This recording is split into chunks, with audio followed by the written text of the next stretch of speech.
Good afternoon, everyone. Thanks for being here today. With AI advancements and our increasingly digital world, cyber threats are on the rise. It feels like a nearly daily occurrence where there's news of a major ransomware attack, data breach, or outage hitting everything from pipelines to your local library. What are the most essential measures that organizations need to take as cyber threats grow? That's the question we're hoping to answer today with our expert panelists. Thank you, Gillian, Craig, Larry, and Mark for being here today. Let's first outline some of the biggest cyber threats that are out there. Larry, you're the head of the Financial Crimes Unit at BMO Financial. For the financial sector specifically, Canada's banking regulator noted that high-impact cyber attacks nearly tripled last year. How are you assessing the threat landscape, and what do you think is in the eye of the looming cyber storm? Well, thank you very much, April. It was great to be here with you all. I saw you before. I can't see you anymore. The lights are quite bright. But let me talk about the looming storm. And I apologize. I don't mean to scare, but rather inform. But what I have to say is going to be a bit scary. Now, the world is beyond complicated. You know that. You see it in the news. You see it on an hourly, if not daily basis. The greatest risk comes from nation states. We are literally competing against militaries and intelligence organizations who are working with criminal groups, and they will also work with anybody for hire. There was a time we used to look at these actors within specific silos and said nation states, criminals, hacktivists, terrorist groups, and insiders. They're no longer in silos. They're all working together to meet aims or objectives, or they're just doing it for financial gain.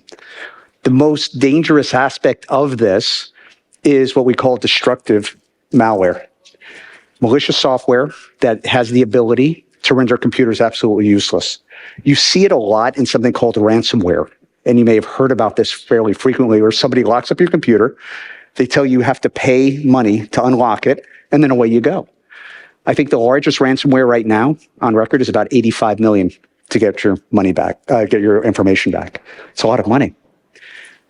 The more compelling and the more concerning is when you have what we call wiper malware, where the computers basically become paperweights. They're gone. They're no longer useful. This happened more than 20 years ago in Saudi Arabia to a company called Aramco, the Arab American oil company. Iran was unhappy with Saudi Arabia and Aramco and decided to use cyber as a weapon. They then did it in Qatar. This was 2 decades ago. They still have the capability. We're now looking at the war in Russia and Ukraine.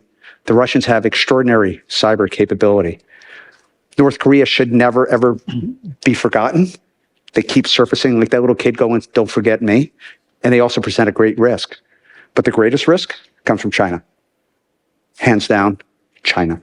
And if you look at North America, there have been a number of reports that the Chinese have infiltrated across the west coast of North America, ports, water facilities, treatment facilities, energy companies, internet service providers.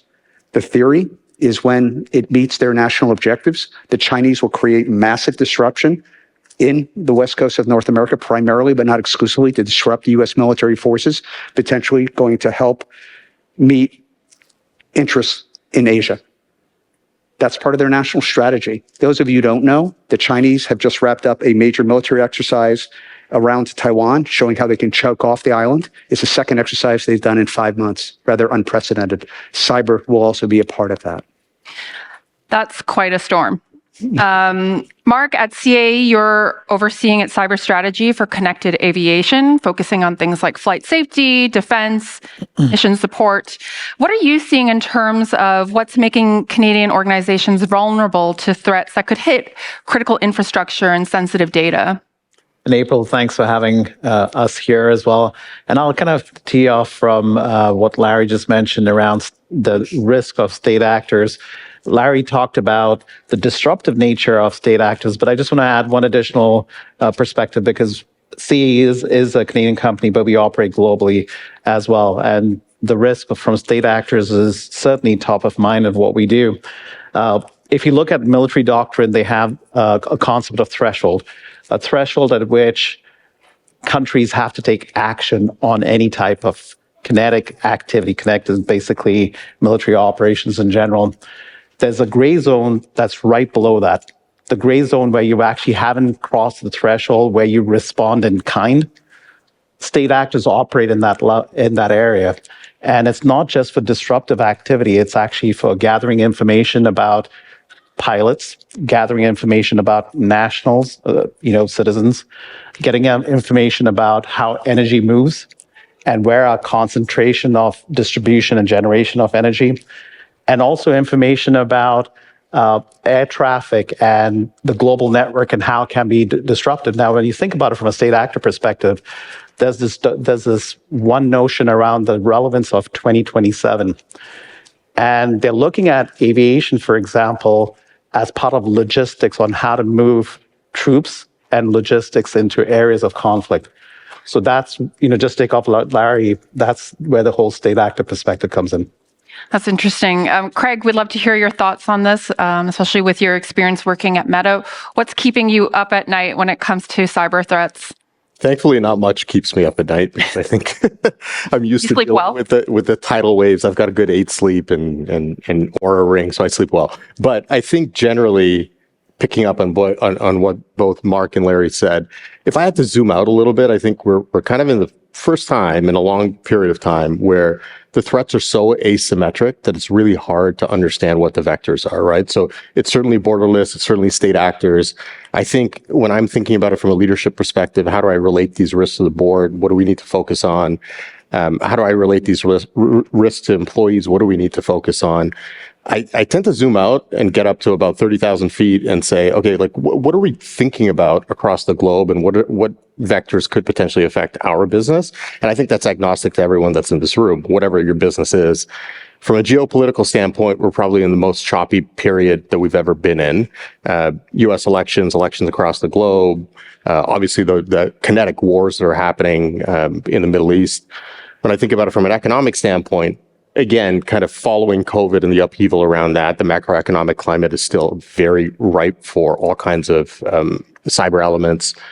The social unrest that normally follows election cycles and on the verge of coming up to a pretty volatile U.S. election, I worry about that as well. And then technology, the rise of AI. I mean, there's some really good benefits to it, and I know we'll get into it later in this panel, but there are some concerns that I have around it as well. Even being an ambassador and a user of it for counteracting some of the things that we've talked about here. And then I think the regulatory environment is just very different and hard to kind of grapple with as we operate across the globe. The regulatory framework is as such that it can be very constraining for companies. And so as we're starting to combat these cyber actors, we have to do that within left and right limits, which is understandable. But I think there's an element of how fast do you move? How fast do you actually adopt some of these changes that the governments are pushing versus being vulnerable and losing some footholds in really certain key areas that are important? Challenges on all different sides.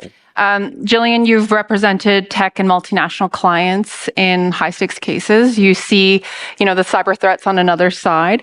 From a legal perspective, what kind of shifts are you seeing in terms of the kinds of cybersecurity claims against organizations? Have there been more claims related to data breaches, for example?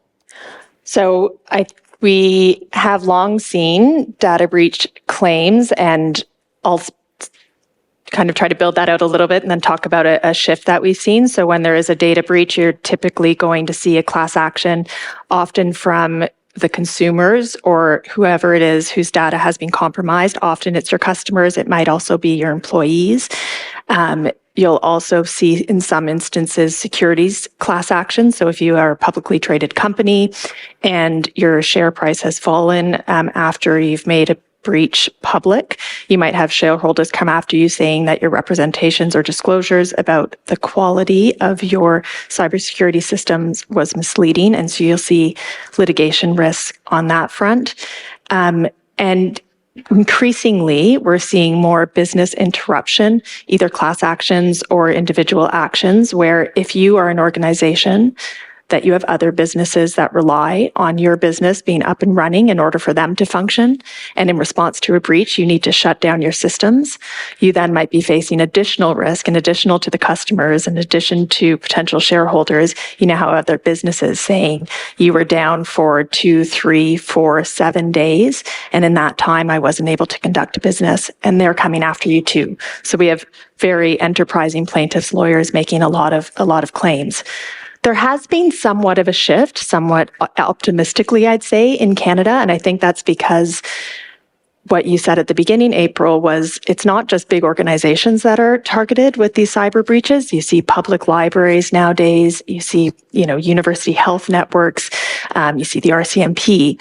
And whereas judges were originally willing to let any of these cases go forward, regardless of if the end customers or the individuals actually suffered compensable harm, because they're so commonplace, judges in Ontario, which is a lead province. I'm always wary to say that in front of other Canadians because I know Toronto has a reputation for thinking we're the center of the country. But in any event, in Ontario, there has been an increased reluctance of judges to let these cases go forward, absent widespread compensable harm, absent individuals experiencing identity theft, etc. And so what am I seeing as a shift? Mm-hmm.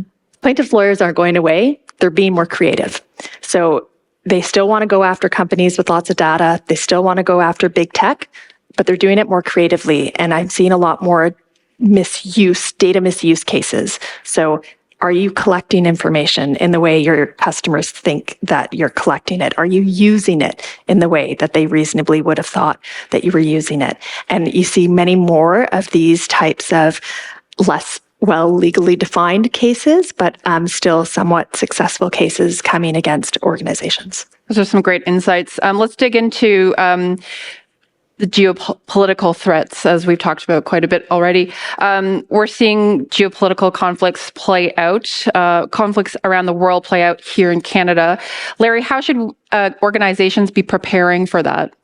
I think the geopolitics can be what we call indications and warning, right? It gives you a ability to anticipate something bad happening. So that's why I think it's important, because I've talked to a lot of technology teams and why do we care about what's in the news? Why do we care about geopolitics? And I think the answer becomes, is cyber is becoming a means of demonstrating national power and national will. I use this analogy and hopefully it resonates, but during the Second World War in Europe, the entire Allied campaign was based initially in air power on destroying German ball-bearing capability. If you take out ball-bearing capability, they couldn't make rifles, couldn't make tanks, couldn't make artillery, etc. So the first few years in the war in Europe was just about taking out ball-bearing. I think in the 21st century, data and computers could be the ball-bearing factories of the future. Because what you're trying to do is just impart a different will upon your adversary. That's the essence of warfare and statecraft, having somebody do something differently to go in a direction you want to go. And cyber can provide that means.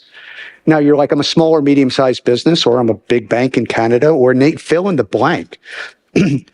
You are unfortunately a target of that potential state will. And because you use cyber, they could use that to influence.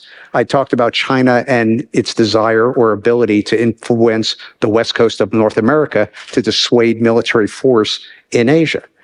Imagine now in Europe, Russia is really not happy that Ukraine is getting long-range missiles. They could use cyber as a means to change policy across NATO without actually ever firing a bullet. The same thing could be said in the Middle East. As tragic as things are, there are potential cyber implications. And there have been reports, unverified, that cyber has been used successfully against central banks in Iran and not successfully in Israel. There was reports a couple of days ago from India press that the Israelis had launched a major cyber conflict against Iran, taking out government sites and oil facilities and their nuclear facilities. No validation of that, but one can imagine that could happen. And I think what you need to imagine next is if that happens, what will the Iranians do as a counter? And then I think what do you need to do is in anticipation of that, because you are vulnerable for one reason and one reason only. you're connected to the internet. And you may not be a target, but do you know cyber weapons are not always precise. Sometimes they miss their target. Two last very quick points. If you're curious as to what I'm talking about, look at WannaCry and Petya non-Petya. A virus that spread around the world. Maersk, a global shipping company, is only still in business today because during one of those events, one of their data centers in Africa was offline. They lost every single data center they had. They wouldn't have known where their ships were. They'd have no idea what the cargo was. They'd have no idea how to fuel it if it wasn't for that one data center that was offline. And so hopefully we can come back and talk about resilience. Now that I've scared you, I can talk about how you manage the risk, maybe in a bit. I mean, maybe you've scared some people, but you've also brought up a good point, which is that organizations need to stay vigilant and keep up with the news on geopolitics. I think that's what I heard anyways. How's the increased use of generative AI, the acceleration of AI adoption going to complicate things, Craig? Yeah, my viewpoint on this is like, if I go back a little bit, if you look at the 1990s, I mean, generative AI and AGI now has become obviously the topic du jour. But if you look back at the 90s, there was kind of two schools of thought. Coming out of China was like, hey, AI is going to bring a very heavy surveillance state type of technology. The US was more geared towards superintelligence, right? And I think people were focusing on these two areas and missed kind of what was in the middle, which was, can this pass the Turing test, which is like at a very basic level, can a computer be more intelligent or perceived to be more intelligent than a human? Obviously, OpenAI got that in 2022, 2023. Now we are where we are here, right? I think from a security practitioner standpoint, whether I'm bullish on AI or not, irrespective, it's something that's seismic. It's going to change things. However, is it going to, move as fast as people are saying or slow, depending on who the pundit is? I'm less concerned about that, and I'm more concerned about what is at my doorstep in the next 1 year, 3 years, 5 years, right? So there's certain vectors that are going to be something that we have to deal with as companies across the board, and that's fine.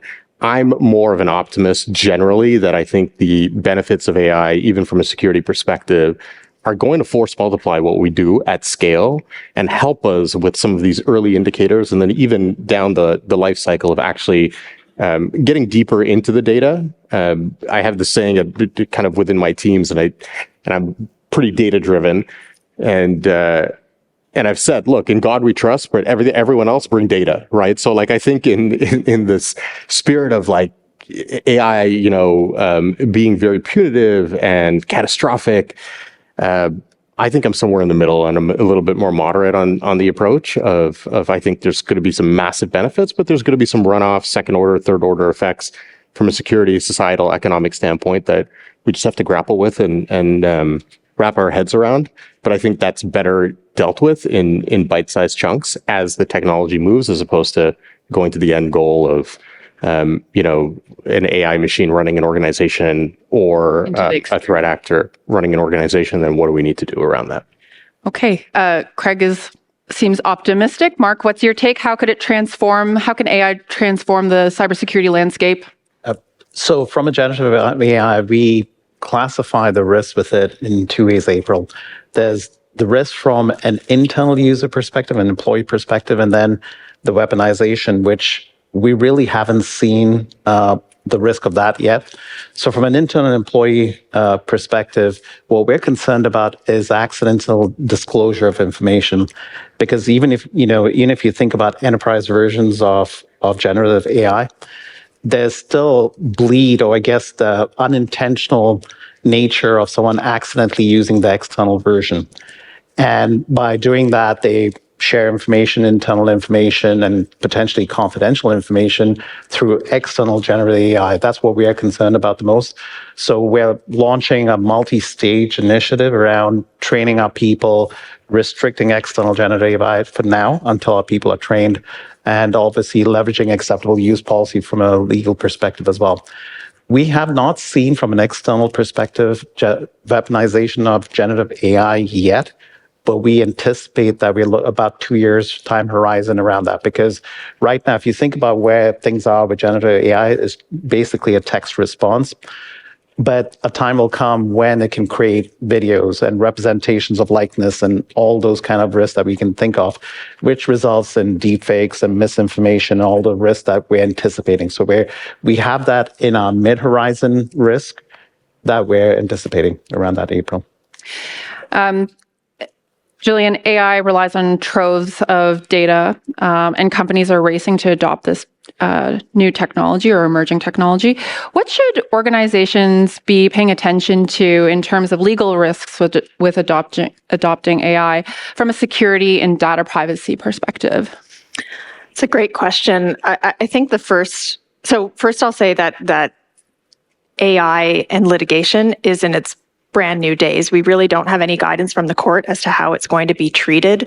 Really what we're seeing thus far is, in terms of litigation and courts treating it, is copyright litigation when it comes to AI. So that's where you see the New York Times and various authors suing some of the companies with the large language models for using their content. That's not what we're talking about today, so I wouldn't frame that as a risk. We're starting to see very early decisions in Canada about organizations being liable for misstatements by their AI. So if you have a chatbot that uses AI, we're starting to see courts say, no, that's on you, organization, who's putting forward your chatbot to speak to the public.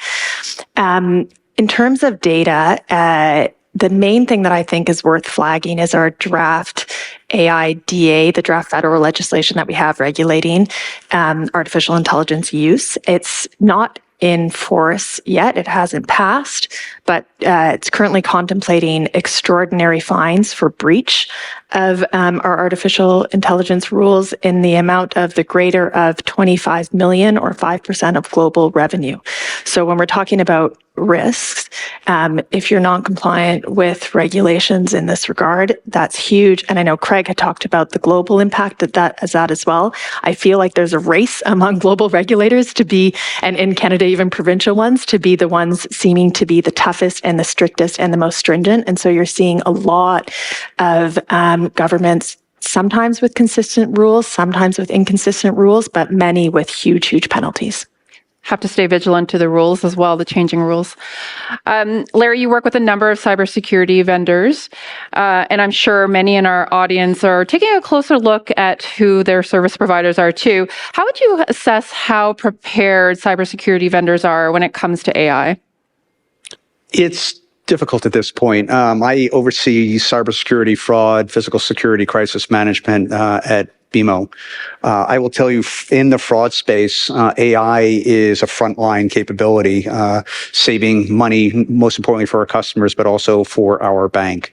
I will share one example, if I may. We had a capability that actually does voice recognition. And I was with our fraud operations team out in Phoenix, Arizona. And so we're listening to a call that came into a call center, and it was a woman in this case, said that she was a new customer and her ATM had been locked up. Well, this AI capability actually put a risk score. It goes from 0 to 100. 0 is it's a real customer, 100 it's a fraud. There's a value I won't share with you that tells our analysts, hey, you need to actually be a little bit more curious here because we think this is fraud based on an AI model. So this individual called the call center, said, hey, my ATM's frozen. I need you to unlock it. And we froze it because it was suspected fraud. So in that case, we asked the person on the call, say, hey, go to one of our branches, bring your driver's license, and we will unlock your account. We just need to validate it's you. And the individual says, well, I'm sorry, there's no BMO branches near me. So the call center person goes, oh, good news. I just checked. There's a branch 3 miles away. If you want, I can give you directions or give you an address. Caller said, thank you very much. I'll take care of that. We go to the next call. Same voice, different problem. This time it's a check. My checks are locked up. I need you to unlock it. The score of the fraud went up. It recognized the voice, right? We never would have caught that without AI. So we were able to lock that out, and it's a consortium-based tool. Now, it's not a perfect science. I don't be walking around and go, hey, great news, AI has solved all fraud problems. It has not, but it is a leading technology that is really showing amazing capabilities. As some of my colleagues mentioned, it's infancy for AI. I think the attacks are going to grow and become far more complicated, but it is getting better. Now, respectfully, I started in this business in cybersecurity. My view, AI and cyber is a cocktail hour conversation. It's a coffee happy hour kind of topic. I don't see vendors in cybersecurity. And please, if you're a vendor, don't bombard me as I leave. Okay, tell me you have this great AI capability. I'm not there yet. I just don't see it in the cyberspace. And I'm really concerned because I think here's the thing we have going for us, my view. The bad actors are not heavy into AI and the complexity of it because they can do what they need without having to use AI. All right. It's kind of like water. They go the path of least resistance. Wherever they see the least friction, that's where they go. And they make a lot of money that way and commit a lot of cyber intrusions that way. But as defenses grow because of AI, they will go. And so we're going to constantly be playing this game of one-upsmanship that I'm not sure we're going to win, but I really worry terribly if we fall too far behind. One-upsmanship, that's interesting. Craig, what kind of potential do you think AI has in terms of becoming a defensive cybersecurity tool? I'm much with Larry on this topic. I think there's some early capabilities that show promise. Not displace people or human intelligence or employees, but force multiply their efforts and make them smarter and allow us to go through reams of data or detect human generated type of behavior versus a computer or a state actor, which I think is fantastic.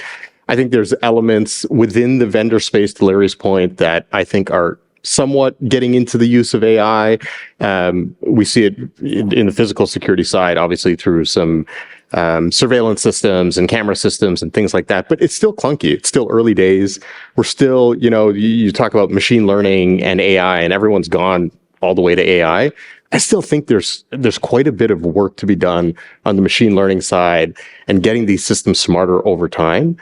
And look, that doesn't take away from the roadmap of some of these companies that are very overtly saying this is our goal. Again, I go back to what does that time horizon look like? And for me, it's, my problems are end of the quarter problems versus end of the world problems, right? And I think this is like end of the world cocktail hour versus what we see on the front lines, right? So early days, good promise, but I think there's still a long way to go in terms of making this actually much more ubiquitous, useful for security practitioners, and then correspondingly on the other side, state actors or any people with cyber capabilities to kind of come at us. I think it's still novel and take some time. And there's much easier ways that they can get at us without having to, invest in kind of AI and the complicated factors around that.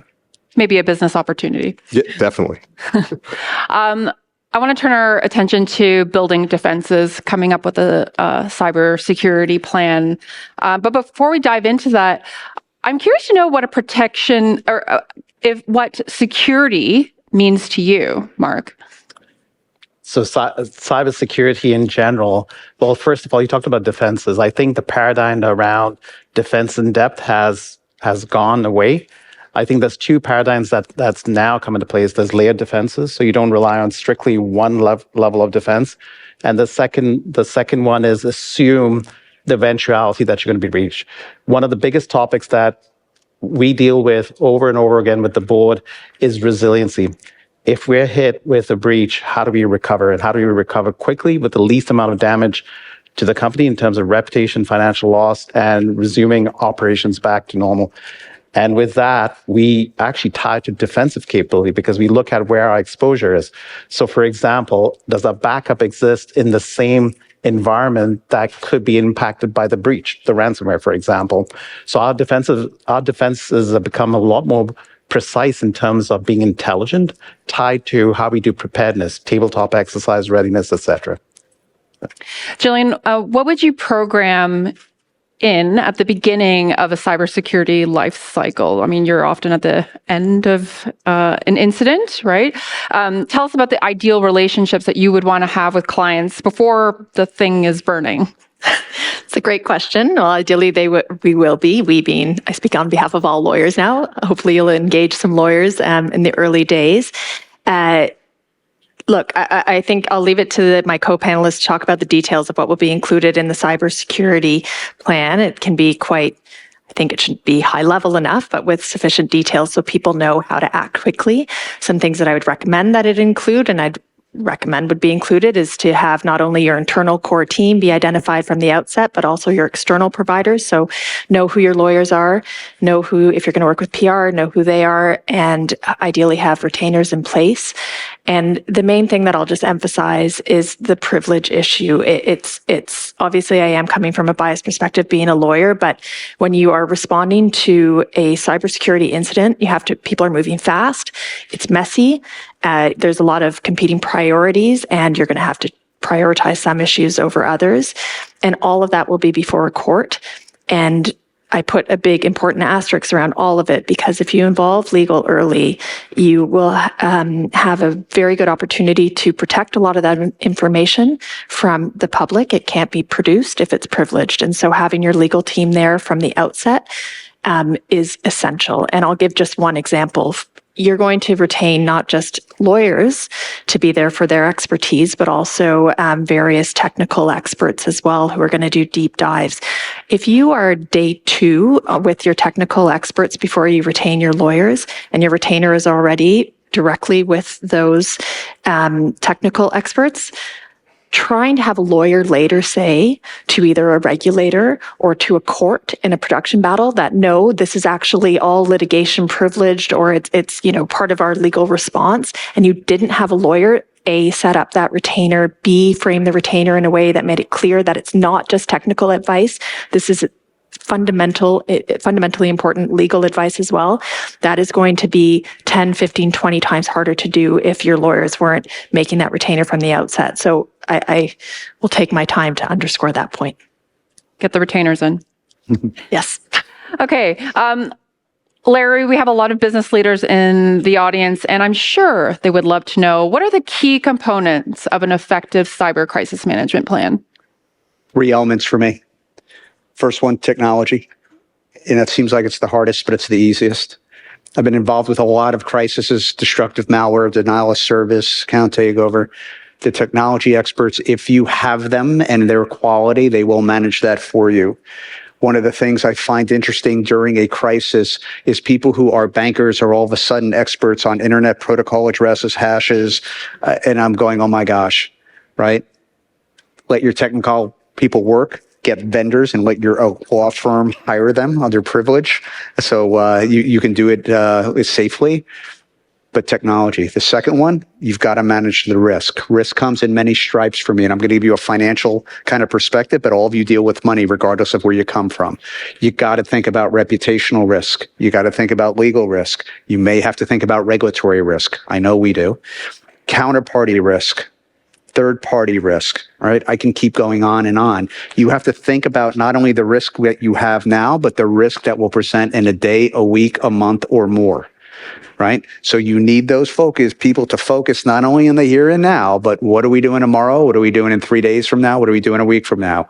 Look at your human capital as well. And hopefully you have resiliency there. Technology, risk, the third component, and this is the bear, communications. That's the hardest part. What are you going to tell your staff internally? What are you going to tell them what happened? I will tell you, I have been involved in another organization where they had a major cyber breach, only to have relationship managers at a bank email and use social media to tell their clients that, yes, our bank messed up, but it wasn't me. Don't worry, I'm leaving here and you can come with me when we go. Okay? Not making that one up. So how do you make sure your employees know what to say and how to say it? What are you going to tell them? Are they going home for the day? Are they coming in tomorrow?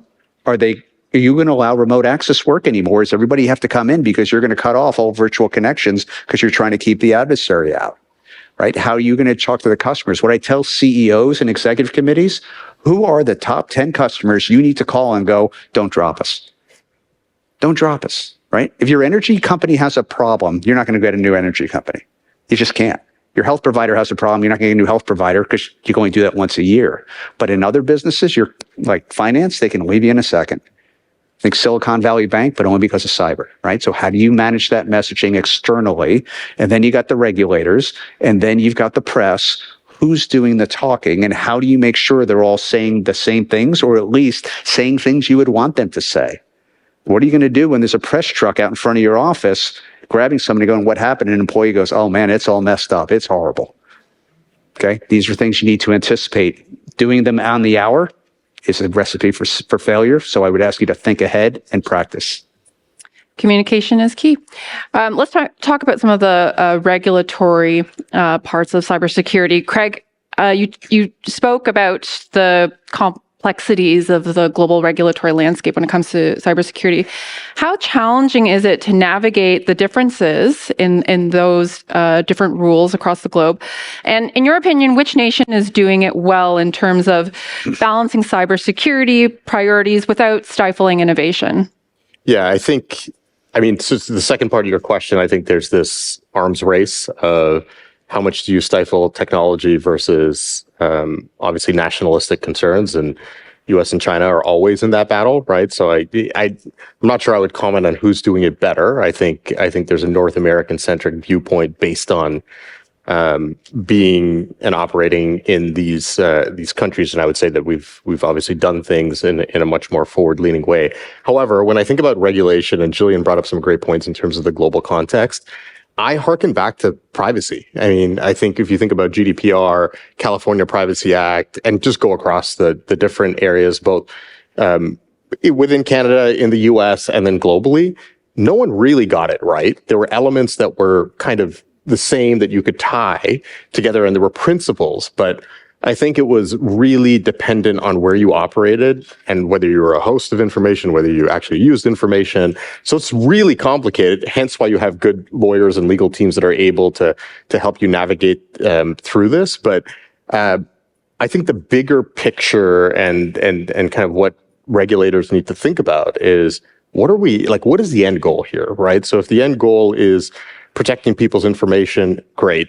Let's figure out a system around that, right? So even if you look at AI and what's happening in the US vis-a-vis DC and bringing tech companies together and pushing for more regulation, there's still a learning curve there where regulators need to understand what AI is. What are we protecting against, right? So I think there needs to be a lot more conversations on the Hill around education before we can get into, meaningful regulation that actually, addresses the problem, addresses the needs, but then also allows companies to operate within those constraints in a way that allows them to be competitive, and then also think about security and the things that matter to us as security practitioners as well. April, you asked early if we do an interjection, so I'm going to do one for 60 seconds. Go for it. Our nation state adversaries have it easier, in my view, because they have an authoritative regimes. They will suppress law. They will suppress communication. They will suppress civil rights. We're always going to operate under democracy and under law, which is a wonderful thing, but it makes us more of a glass house than they are. And they may be more prone to conduct attack more so than we, because they don't worry about the things we worry about, which I think is right and just, but it does create some unique challenges. Yeah, I'll add something to what Larry just said. If you think about regulations from a data protection standpoint and privacy, that's one dimension to it. The other one is national interest, what Larry talked about. If you go around the world, you'll see that you don't have the same ride share apps in certain parts of the world. The reason why is information on citizens and where they're moving, where they buy, what they do, how they behave. That's considered part of what state actors do. So. Very interesting stuff. Gillian, Canada's close to getting its first ever legislative framework aimed at cybersecurity in federally regulated critical infrastructure. How will Bill C26's proposed changes impact organizations? What are you telling your clients in order to prepare? So I've been focusing mainly on advising clients on the changes to the privacy legislation because of those changes in the enforcement mechanisms. And so you can go onto our website, we have blogs and blogs and blogs as to details as to how that is going to change and how you have to be compliant with it. I won't go through those lists here, but I do think that the enforcement mechanism, certainly on the privacy space, like I said, is what my clients have been most interested in. I mentioned it in the AIDA space. It's the same in the privacy space, which is the regulator when there are data breaches who you have to report to.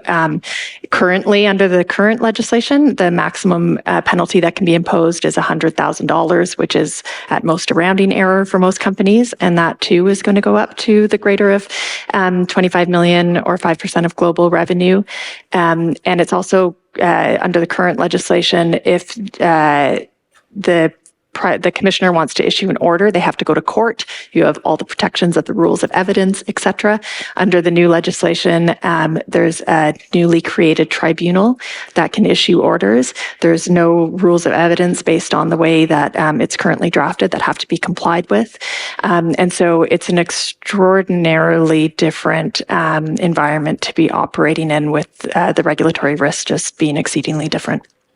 And with penalties as well. Let's turn our attention to board concerns. Mark, when it comes to corporate boards, what do you think are their top of mind concerns when it comes to cybersecurity, emerging threats, and their corporate responsibility? Right. So boards in general, from my experience, have been concerned about a couple of things. Are we ready for the next generation of emerging threats and emerging risks, especially around frontier technologies, right? So AI being one of them, quantum being another one. What are we doing to prepare for them? Number two, we talked about this resiliency, the eventuality that you're going to be breached. Do you have the muscle memory to deal with it? Have you involved the right groups? You know, Gillian talked about getting legal involved early. It was a plug for lawyers, but it's actually really true. You know, I'll give you an example. GDPR requires you to report an incident within 48 hours. The problem is within 48 hours, you really haven't deconflicted that it's actually an incident. So you call your lawyer, you know, New Year's Eve and get them on, you know, on counsel just to deal with things like that. We talked about regulatory landscape and the diversity of what we're dealing with globally. It's very risky, and especially with a Canadian company operating globally, how do we handle data of nationals around the world? It's quite sophisticated in general. And then cyber has a level of influence the board to inform them about the status of risk and this right level of investment into cyber. Those are the key things that we've seen the board wants to make sure that is top of mind from a cyber perspective. We have a couple minutes left, and I want to give you all a chance to provide the audience with an action that they can take tomorrow to, you know, increase their defenses when it comes to cybersecurity. Gillian, maybe I'll start with you. What immediate action should leaders take today to protect their organizations from legal risks when it comes to cybersecurity? Can I repeat, hire a lawyer? Of course. No, I think you know what Mark said is spot on. You have to be able to move really quickly with not just GDPR, which is 48 hours, but you really do need to move quickly. You don't want to wait until a breach happens when you're turning your mind to these things. So to actually give an answer to your question, I think Mark and I, before this, were talking about tabletop exercises. So when you have your cybersecurity incident response plan, you've drafted it, it looks good, and it usually goes into a table. Actually run an exercise, get your lawyers there, get your core team, do a mock cyber incident. That's when people will actually turn their mind to any of the weaknesses in the plan, what's practical, what's impractical. And then when it actually happens, you're not doing it for the first time. It'll still feel different, of course, but I'd say that's my biggest piece of advice. After work with a lawyer first. I love that tabletop exercise, sort of like a simulation. Yes. Craig, what immediate action should leaders take tomorrow to protect their organizations? So this is going to be a plug for security practitioners now, since the lawyers did it. Glad about the news, though. But I think the pendulum swing of security becoming an important topic at the board level and leadership level, we go through these cycles, right? And I think it's on security leaders to make it relevant at a boardroom level, make it relevant at a leadership level. But correspondingly, I think leaders need to take security serious as well, right? And not just through these times of crisis that, the security or chief security officer is going to be knocking on your door. I think making it part of the fabric of the culture of the company to have good governance in place, good reputational practices in place, thinking about your employees, thinking about security, I think is a really important thing. Again, dual process, security leaders actually making it part of a business process, but leaders and boards actually listening and understanding kind of left of boom what the concerns are before they're at their doorstep. Right. You hear that a lot about cybersecurity plans. Don't just contain it to the like IT department or the tech department. And timing, right? I think it's too late when it's at your doorstep and you're dealing with it. There's got to be some communication, two-way communication before that. Absolutely. Larry, over to you. What's the one thing that leaders should do tomorrow to protect their organizations? So I hope you all see your doctor every year. I hope you see your dentist every year. I hope you talk to your financial advisor every year, if not more often. When was the last time your organization had a real cyber assessment from a vendor who has reliability and your trust? Do you know where your weaknesses are? Do you know where your vulnerabilities are? Are you investing in the right areas? That would be my recommendation. Find the illnesses. Okay. Mark? With your permission, April, I'll talk about 2 points. I will allow it. The first one is, we've been obviously quite paradoxical around cyber, in general, but I think there is opportunity as well because cyber does drive trust. I've seen this happen, and Larry, I'm sure I've seen this over and over again. It can be used to expand markets, create new products, new services, etc. Because if you can do it securely and earn confidence of customers, it can generate growth, right? The second thing, what Craig talked about, is it's all about business context, and it often gets overlooked. Everybody thinks that cyber is technical. It's not. I'll give you one example. When we did cyber drills, we talked about major systems going down, and one of them was payroll, right? So what happens when payroll goes down? How do you pay employees? How do you pay suppliers and third party? Do you have liquid cash to do that? When we thought about it, there were things that we saw that we had never thought would be issues for us, but you have to plan for that. Do you have enough liquid capital to cover your bills till you restore systems? So those are the things I would leave it up. Do you have enough capital? There you have it. Hire a lawyer, try a tabletop exercise, make sure that it's part of your culture, assess for illnesses, have the capital at hand. Thank you so much for this great advice, and thank you so much for sharing your thoughts and candor today. Thanks, April. Thank you.